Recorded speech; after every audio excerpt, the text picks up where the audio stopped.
In this time, I'm going to kind of dovetail a little bit on Rebecca and Sarah's story, which was so great. So risky, so courageous to share, so beautiful, and so honest.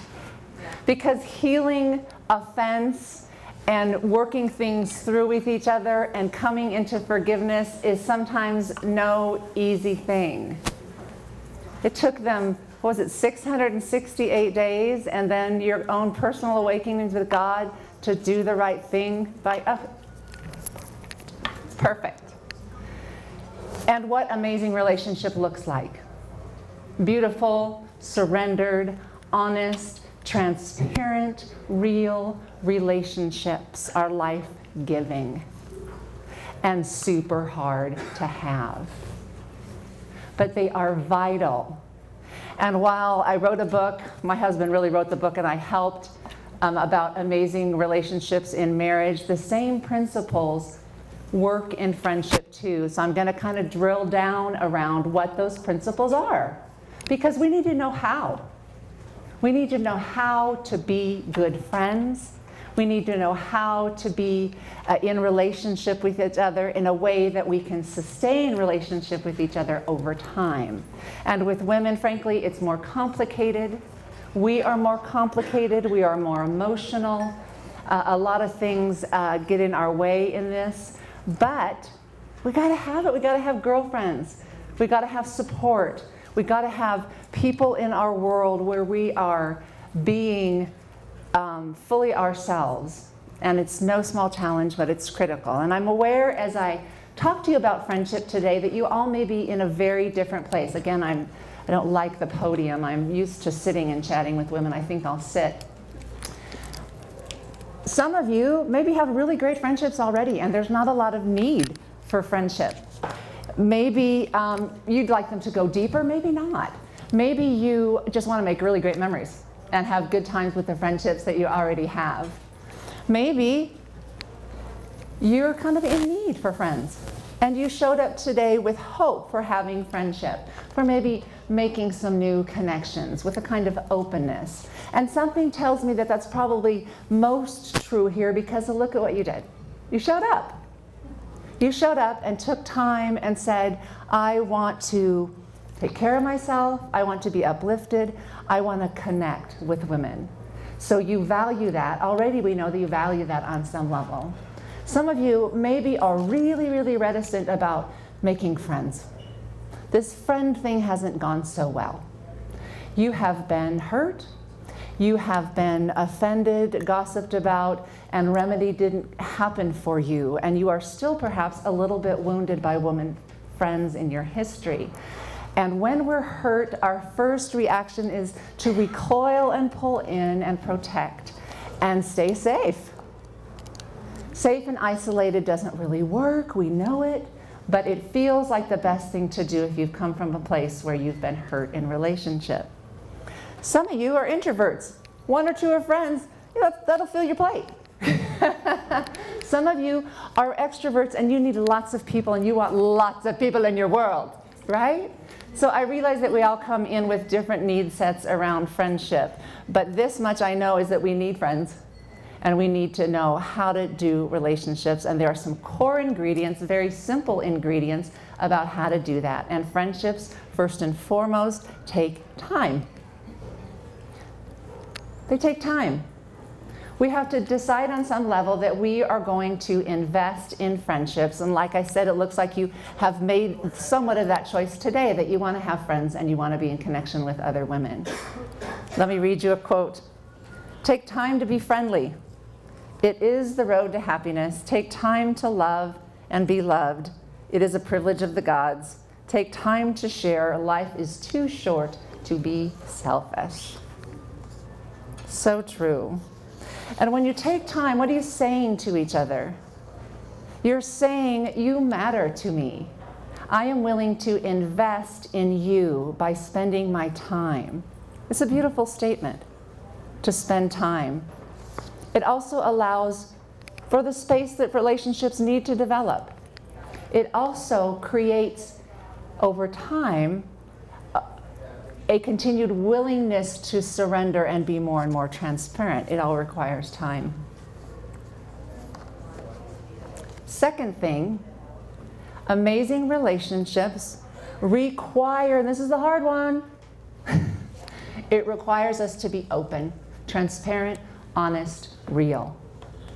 And we've heard a lot about that. I love that I get to talk about this right now because we've heard a lot of different stories today about stepping out and becoming your own person and being honest about who you are, being congruent. Anna talked about that beautiful quote about anxiety, when there's disparity between our insides and our outsides, we are anxious because we aren't living in the truth of ourselves. We aren't being real. There's nothing harder, I don't think, than faking it, than having to pull yourself up every day and put on a mask and pretend that you're doing better than you are. It's so hard. It doesn't serve anybody, and it serves you least of all. But oftentimes we've developed that ability over a long time, learning how to do right and be compliant and be the good girl and put on a happy face and be nice and be a hostess and all those things. And we can fake it really good until it just doesn't work anymore, because it never really did. Because it keeps us from each other. So this is risky stuff, this being honest, this being real, this being transparent.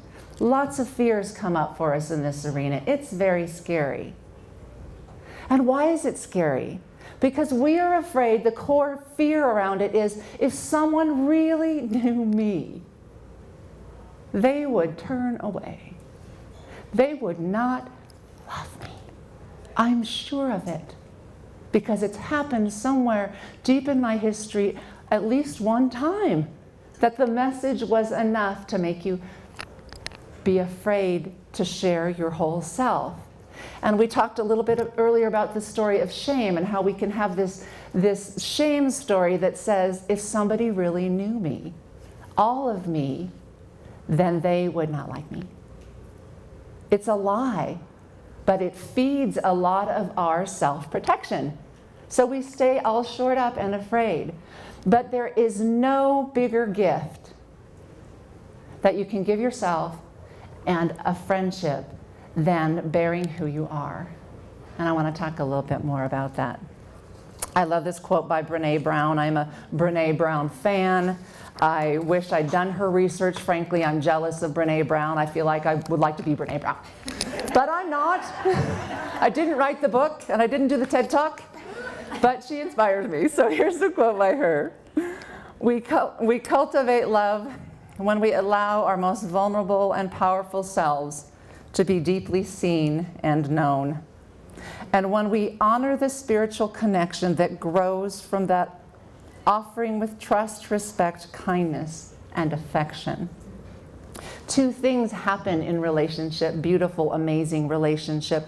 One side of it is someone risks, and they put their heart out there and they say, maybe not all at once, but bit by bit. Sometimes it is all at once, depending upon where you're at.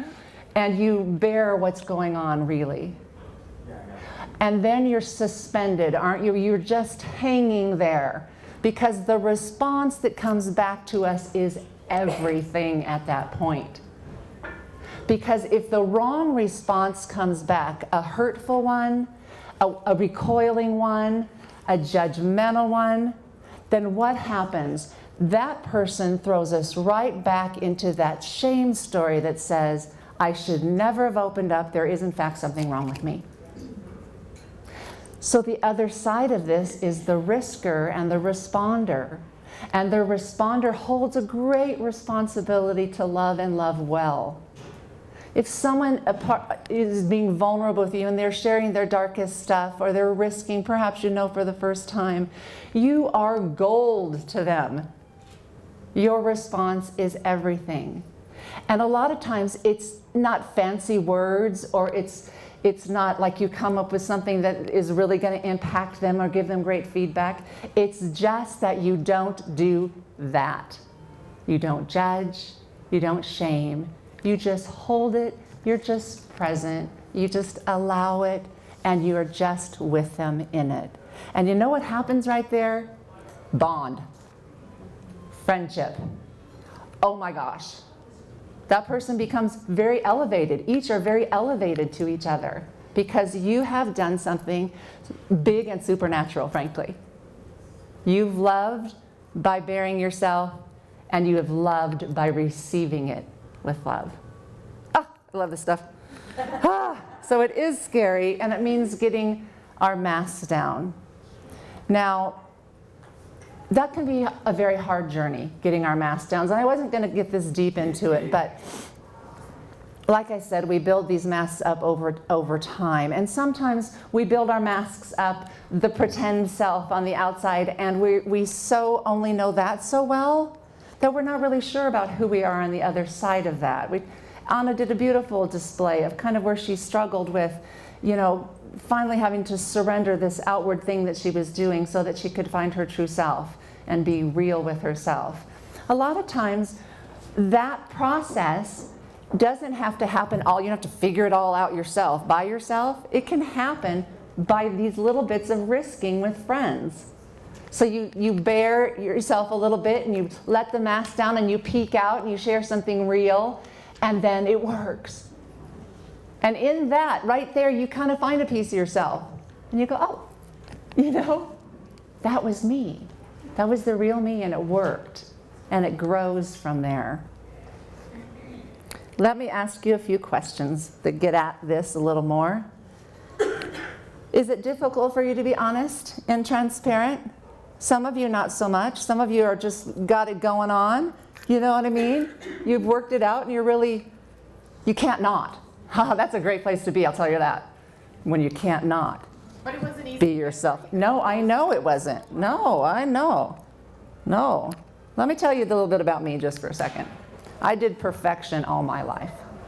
Till I was about 20 years old. I wasn't going to do this, but I'm just doing this. Do it. I'm just telling my story. Do it. I was perfect. I just was. I was an overachiever. I'm telling you right now, I just was. And it was essential that I be that in the family that I grew up.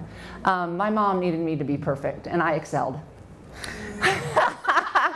I did. I excelled until I was about 20 years old and got very, very sick with anorexia and bulimia for 12 years. And if you know anything about eating disorders or perfectionism, I'll tell you what, I had faken it down to a science. So much so that it was all I knew about myself was that I needed to please. What I put out to people needed to be excellent and perfect. Feelings, needs, wants that weren't pretty or beautiful or likable. There was no room for that. Not in my home, not in inside of myself. So when you have an eating disorder, you don't do feelings, you don't understand feelings, you don't understand being real, you don't understand having needs. And it was very painful. And it took me years and years and years of hard work finding out that in fact I had a need. That I had a need for a hug, for affection, for love, for tenderness. It was just, it's unreal.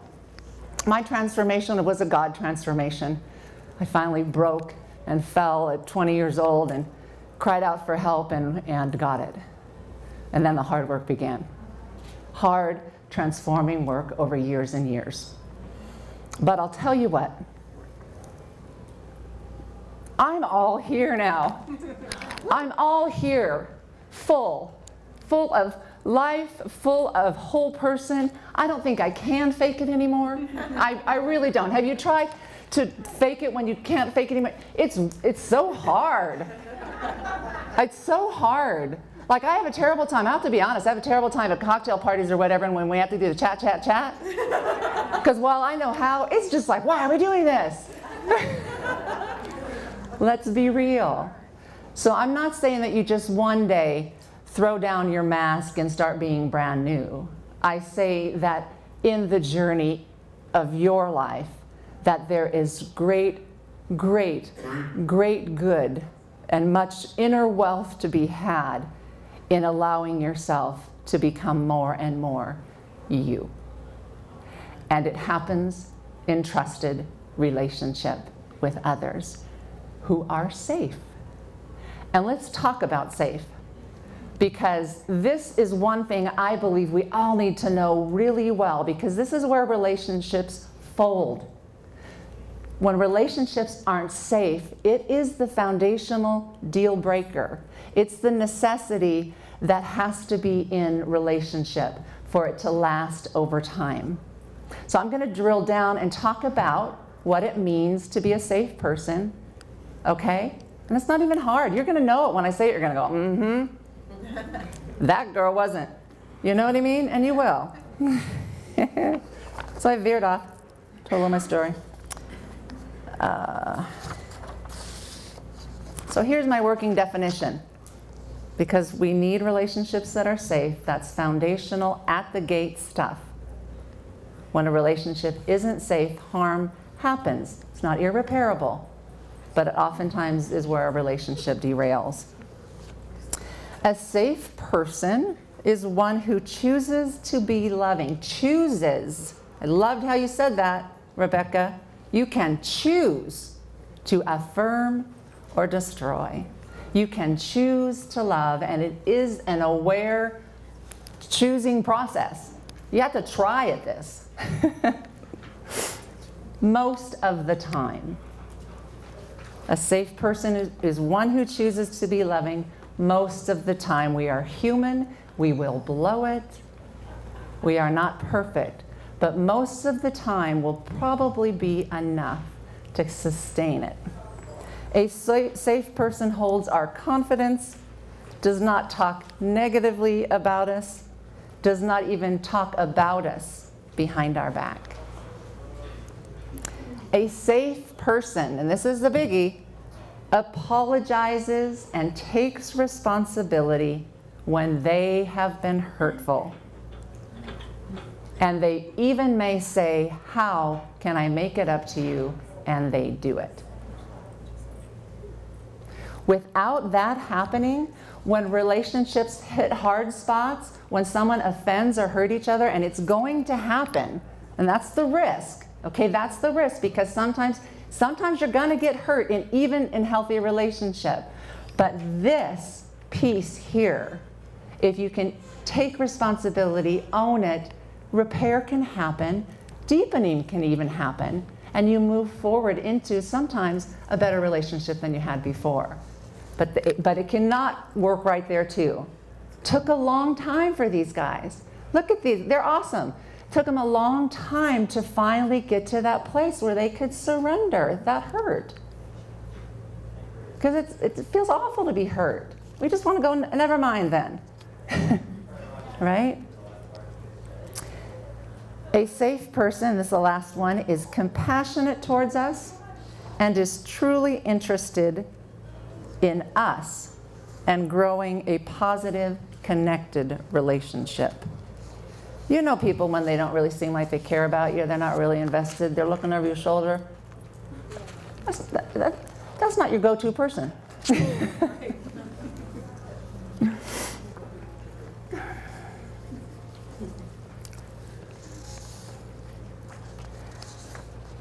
Lost my space here, guys.